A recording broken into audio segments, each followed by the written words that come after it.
আসসালামু আলাইকুম everyone, welcome back to my channel Mahima cooking house.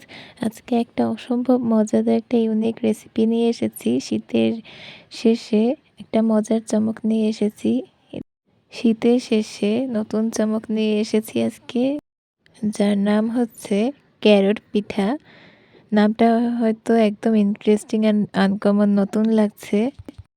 আসলে এই পিঠাটা আমার নিজের আইডিয়া দিয়ে তৈরি করা। ভাবলাম আপনাদের সঙ্গে একটু শেয়ার করি, তাই আপনাদের সঙ্গে এই পিঠাটা তৈরি করে শেয়ার করলাম।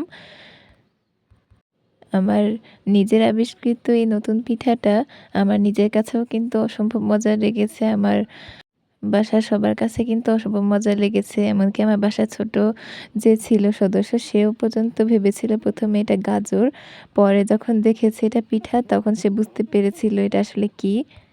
সো সেই সূত্রে আপনাদের সাথে এটা শেয়ার করলাম। এটা আপনারা বাসায় মেহমান আসলেও কিন্তু সার্ভ করতে পারেন। সো এত কথা না বাড়িয়ে চলুন আমরা রেসিপিতে চলে যাই।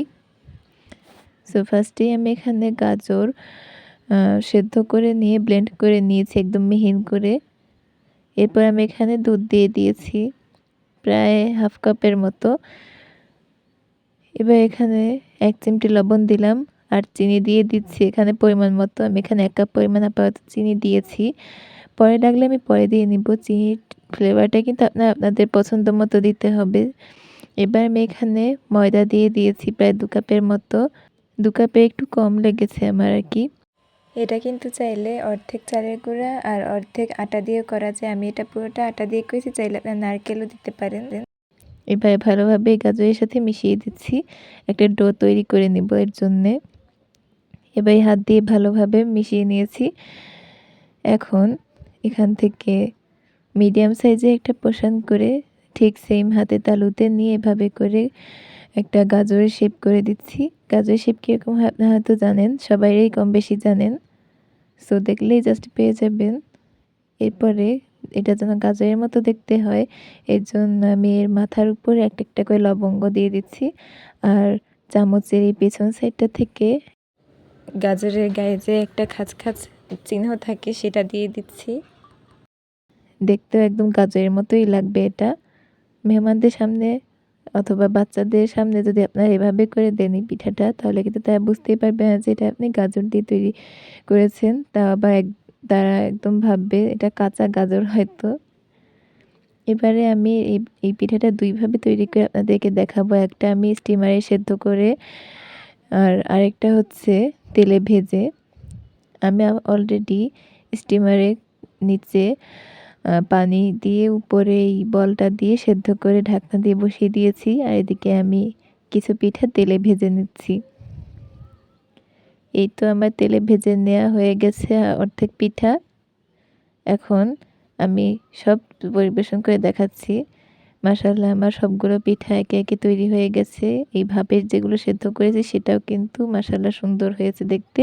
এতে কিন্তু চাইলে আপনারা ফুড কালার দিতে পারেন। গাজরের যে একটা কালার হয় রেড ফুড কালারটা অথবা অরেঞ্জ ফুড কালারটা ইউজ করতে পারেন, তাহলে কিন্তু দেখতে একদম সেম হুবহু গাজরের মতোই লাগবে।